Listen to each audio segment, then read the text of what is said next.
In Southeast Asia, they call me the most dangerous devil. All because, when I was 10 years old, a little girl gave me a single biscuit. In a world that was rotten to its core, she was the first person who showed me kindness. She was the first light I had ever seen. 17 years later, I had become a ruthless killer, the king of an underground empire that stretched across all of Southeast Asia. Yet despite everything I had gained, I always wore a ring on my left ring finger. No one knew who I was waiting for, until the day my girl was betrayed by the very people she called friends. She was kidnapped and sold into one of the darkest auction houses in Southeast Asia, treated like a piece of merchandise, dragged onto a stage and displayed for the highest bidder. The greasy auctioneer stood at the center of the room, his face full of excitement. "Ladies and gentlemen, it's time for tonight's grand finale." He pointed dramatically toward the stage. 21 years old, a brilliant medical student, untouched, pure. The opening bid is $600,000. As the black cloth covering the cage was pulled away, a blinding spotlight crashed down onto the figure inside. My breathing stopped. She was kneeling in the center of an iron cage. Her long black hair was a mess. Her eyes were empty. The drugs coursing through her body made her tremble uncontrollably. Then I noticed something. A ring. A silver ring on the ring finger of her left hand. The moment it caught the light, the crowd below erupted into a frenzy. Bidding numbers echoed throughout the auction hall, but I couldn't hear any of them. Inside the private VIP room on the second floor, my pupils shrank. The entire world seemed to freeze. Even the air around me turned ice cold. I slowly rose from my seat. The killing intent radiating from me was so overwhelming that my subordinate, a Thai, nearly collapsed on the spot. "The boss." His voice trembled, but I didn't answer.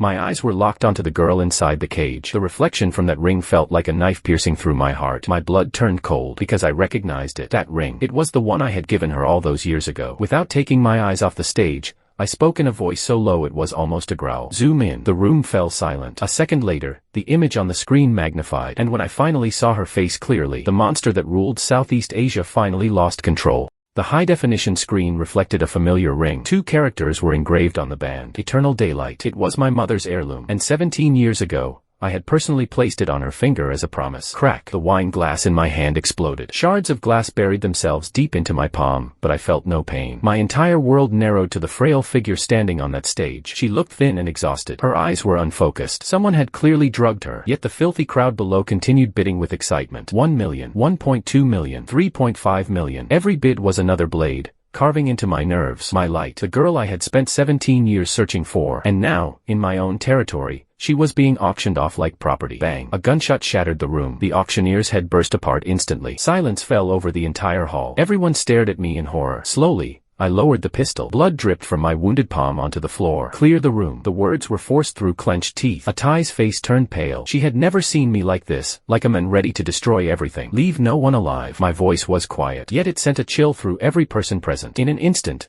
iron shutters slammed down over every exit. My private army poured into the hall like a tidal wave. Screams and desperate pleas echoed through the building, but I heard none of it. My eyes were fixed only on her, the trembling girl on the stage. I walked down the staircase one step at a time. Calm, steady. Blood spread across the floor beneath me, painting a crimson path leading straight to her. When the last body finally hit the ground, the auction house fell silent. Only the thick, nauseating scent of blood remained. She was still trapped inside the cold metal cage. The drugs had reduced her mind to a haze. Through her blurred vision, she watched a man in a blood-stained suit approach. The silver ring on my left ring finger seemed to catch her attention. For a moment, it looked as though she recognized it. I stopped before her and lowered myself onto one knee. With a hand stained red with blood, I gently touched her cheek. "My eternal daylight." My voice broke. "I finally found you." But instead of relief, fear filled her eyes. She shrank away from me, like I was a stranger. "Who are you?" she whispered. Slowly, I removed my mask. The scar over my left eye was exposed. Cradling her face, I looked into her eyes. "Look at me. Do you remember now?" She stared blankly, then slowly shook her head. A small, helpless sound escaped her throat, like a frightened animal. She didn't remember me. The realization felt like a dull blade repeatedly cutting into my heart. I reached for the hand wearing the ring, but she jerked it away as if burned. "Don't touch it." Her voice was soft, yet it pierced straight through me. "It was given to me by someone very important." Those words clenched around my heart and squeezed until I could barely breathe. She had forgotten who I was, yet she still remembered that the ring mattered. Without another word, I lifted her into my arms. She tensed, but I held her gently. "It's okay." I pressed my forehead against hers. "I'll make you remember everything." Carrying her in my arms, I walked out of the auction house. A Thai's convoy was already waiting outside. The moment he saw the girl in my arms, his eyes drifted to the ring on her finger. His pupils widened in shock. "Boss, she's the—" "Shut up." My voice was cold enough to freeze the air. Carefully, I placed her inside the car. Then I looked at Atai. Find out who brought her here. My gaze darkened. And everyone who laid a hand on her. I turned back and glanced at the auction house behind us. The ground was littered with bodies. A cruel smile slowly spread across my face. I want them to suffer. I want them to beg for death and never receive it. The black Maybach tore through the night at full speed. The girl trembled uncontrollably in my arms. Her body was burning with fever. Every breath felt scorching hot. Then she began mumbling unconsciously. Brother Fang Yuan, save me. Each word stabbed into my heart like a knife. She was calling my name, yet she had no idea that the person holding her right now was me. Suddenly, she began struggling violently. Her fingernails dug deep into my skin. No, don't touch me. Brother Fang Yuan, where are you? My chest tightened. Even in her most confused and vulnerable state, she still remembered me. Even now, the name on her lips was mine. The moment the car entered the estate, her condition took a sudden turn for the worse. Her body began convulsing uncontrollably. Call the doctors, now. I carried her out of the car and rushed toward the mansion like a madman. For the first time in years, panic seeped into my voice. Servants scattered out of the way as I sprinted through the halls. I kicked open the bedroom door and carefully laid her on the bed. But the instant I tried to pull away, she grabbed the corner of my shirt with surprising strength and refused to let go.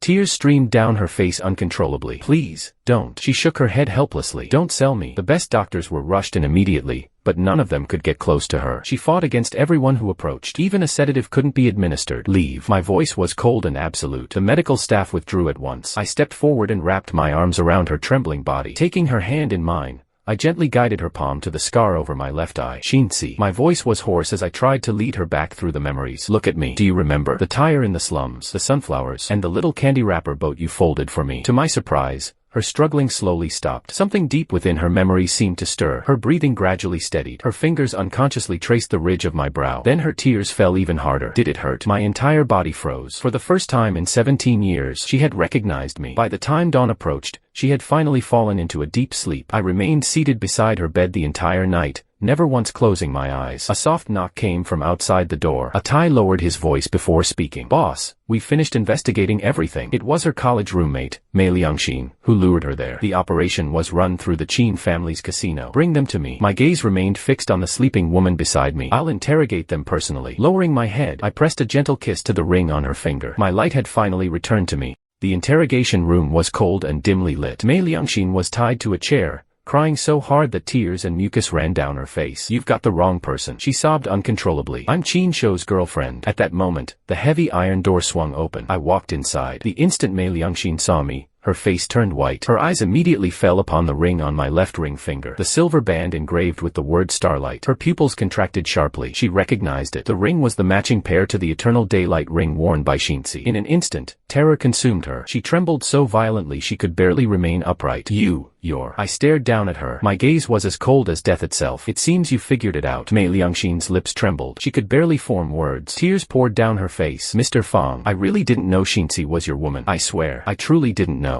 A quiet chuckle escaped my lips. The sound was darker than any threat. Well, now you do. I'm sorry. She broke down completely. Please forgive me. I'll do anything. I'll serve you for the rest of my life. I casually lifted a hand. The bodyguards behind me immediately dragged someone into the room and threw him onto the floor at her feet. The man was covered in blood. It was Qin Shou. His face was swollen and bruised beyond recognition. The bones in his right hand had all been crushed. Mei Liangxin. Blood foamed from his mouth as he roared in fury. You damn bitch. Unlike Mei Liangxin, he understood exactly how terrifying I could be. With great effort, Qin Shou lifted his head. There was nothing left in his eyes except despair. Mr. Fang, we really didn't know she was your woman. Even if we had 100 lives, we never would have dared touch her. I looked down at him expressionlessly. You sold my woman in my territory. You people are far more courageous than I expected. Qin Shou completely broke. His shaking finger shot toward Mei Liangxin. Mr. Fang, it was all her. She's the one who suggested using her best friend to pay off the debt. Mei Liangxin's face drained of all color. She frantically shook her head. That's a lie. You forced me to do it. I watched the two of them turn on each other like rabid dogs. Only then did I slowly rise to my feet. Atai. My voice was calm. Do it the usual way. The next second, Atai drew a dagger. Step by step, he approached Qin Shou. A blood-curdling scream echoed through the room. Hot blood sprayed across Mei Liangxin's face. She shrieked and immediately fainted. When she regained consciousness, icy water was being splashed onto her face. Qin Shou was gone. Only a horrifying trail of blood remained on the floor. I sat across from her, calmly twirling the silver dagger between my fingers. Then I stood and slowly walked toward her. The room fell silent. Stopping directly in front of her, I lifted the dagger. The cold blade tilted her chin upward.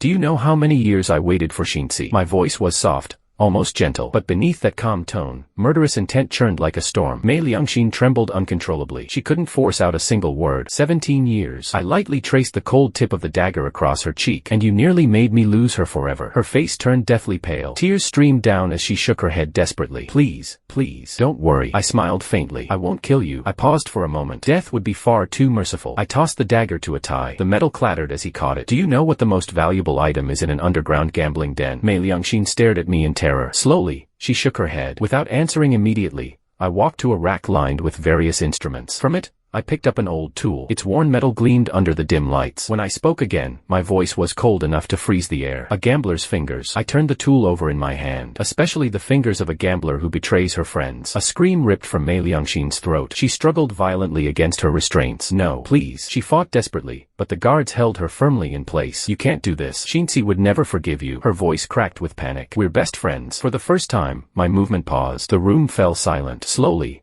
I lowered the tool. A strange smile appeared on my face. Then I laughed softly. Take her to Fallen Mountain. My voice was calm. Tell them this. I looked down at Mei Liangxin one last time. As long as she still has one breath left, that's enough. The color drained from her face. Fallen Mountain. Everyone in my organization knew what that name meant. It wasn't a prison. It wasn't an execution site. It was the closest thing to hell on earth. The most terrifying place under my control. The moment she heard those words, all hope vanished from her eyes. She closed them in despair and began screaming hysterically, begging, crying, breaking down completely. I didn't even look back. As I walked toward the door, I spoke quietly. Next, my turn with the Qin family begins. 72 hours later, the entire Southeast Asian underworld was shaken to its core. A notorious black market empire based in Bangkok vanished overnight. Its headquarters, once considered untouchable, was reduced to rubble. Every person present that night disappeared without a trace. Executives, security personnel, managers, even the guests. None of them were ever seen again. People called it an attack. They called it a massacre. They called it madness. They were wrong. It wasn't an attack. It was a purge personally carried out by the men who owned the empire. No one understood why I had destroyed my own kingdom, and no one knew that the same madman who had brought an empire to ruin was now sitting quietly beside a hospital bed.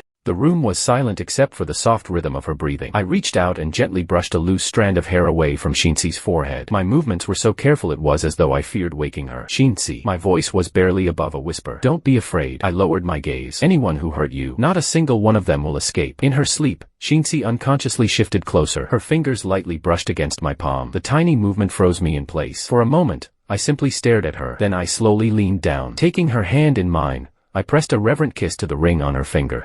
Suddenly, Xinzi jolted awake from a nightmare with a terrified scream. Cold sweat had already soaked through her clothes. Like a frightened deer, she shrank into the corner of the bed, clutching the ring on her left hand as though it were the only thing keeping her safe. Where am I? Her voice was hoarse. Then she looked at me with confusion and fear. Who are you? My fingers tightened involuntarily. She had forgotten me again. Forcing myself to remain calm, I softened my voice. Xinzi. It's me, Fang Yuan. This is our home. But she only shook her head harder. Her eyes were filled with panic and confusion. No, that's not right. Carefully, I took a single step toward her. Immediately, she grabbed the glass from the bedside table and hurled it at me. Don't come any closer. The glass shattered at my feet. Fragments sliced across the back of my hand. Blood began to trickle down my skin. Even so, I didn't move back. My voice remained steady. Xinzi, look at me. You're safe here. No one can hurt you. But she couldn't hear my words. Covering her ears, she let out a broken sob. Go away. Please. Just go away. Every plea felt like a knife twisting in my chest. At last, I could only retreat. One step, then another, until I reached the doorway. Only then did the doctor quietly step inside. Mr. Fang, he said softly, she needs a sedative. Through the narrow gap in the door, I looked at the trembling figure curled up on the bed. My voice came out rough and strained. Use the mildest medication available. Don't hurt her. At that moment, hurried footsteps echoed down the hallway. Atai arrived, visibly out of breath. Boss, we found something. I turned toward him immediately. What is it? Miss Shang was involved in a serious car accident when she was 12. According to the records, she suffered partial memory loss. My expression darkened instantly. Can those memories be recovered? The doctors believe it's possible. Atai hesitated before continuing, but it will take time, and it may require the right trigger. I fell silent. 17 years. I had already waited 17 years to find her. A little longer meant nothing. I can wait. My gaze returned to the closed bedroom door. My voice was low and hoarse. If she truly can't remember, then we'll start over. Later, The psychologist adjusted his glasses and spoke in a grave tone. This is a severe case of post-traumatic stress disorder. She has subconsciously sealed away the most painful parts of her memories. I stood motionless in the hallway. The doctor's next words struck harder than any blade. In the process, she has also forgotten everyone connected to those memories. My expression darkened. Everyone. The doctor looked at me sympathetically. Especially you, Mr. Fong. For a moment, the world seemed to stop. What do you mean? The doctor sighed. You appeared during one of the most terrifying periods of her life. Her mind has categorized you as part of the danger. To protect itself, it rejects both the memories and the people associated with them. I stared at the closed door. The weight in my chest felt unbearable. The light I had spent 17 years searching for was now only a wall away. Yet she could no longer recognize me. Late that night, I sat alone on the floor outside her room. In my hand was a tiny paper boat folded from a candy wrapper, one I had kept for 17 years. From inside the room came the sound of quiet, broken sobs. Each one tore at my heart. Carefully, I placed the little paper boat in front of her door. Then I rested my forehead against the wall. My voice trembled despite my efforts to steady it. Shinsi, when we were children, you told me that paper boats could carry wishes. I swallowed hard. So if that's true, my wish is simple. My eyes closed. A tear finally slipped down my face. I hope that someday you'll call me that again. A long silence followed. Then, almost like a prayer, I whispered, Brother Fong Yuan. Just before dawn, the door finally opened a crack. A pale hand slowly reached out. With great care, she picked up the little paper boat. My breath nearly stopped. Through the narrow opening, I could see her kneeling on the carpet. Bathed in the soft morning light, she held the paper boat in both hands, studying it intently. Her eyes were still clouded with confusion, but some of the fear seemed to have faded. In a quiet voice, she murmured, This. I feel like I've seen this before. My heart began pounding wildly. I froze where I sat. For a moment, I even forgot how to breathe. Then she lifted her head. Her gaze met mine through the gap in the door. Her lips trembled slightly. Brother Fong Yuan. My breath caught once more. But there was something distant in her eyes. They were unfocused, as if she were looking through me at a memory far away. A ghost from another time. Slowly, I lowered myself to my knees before her. Bringing myself to her eye level, I met her gaze without looking away. Guys, I'm not in a mood to continue this video today. Let's meet in the next part. Stay tuned.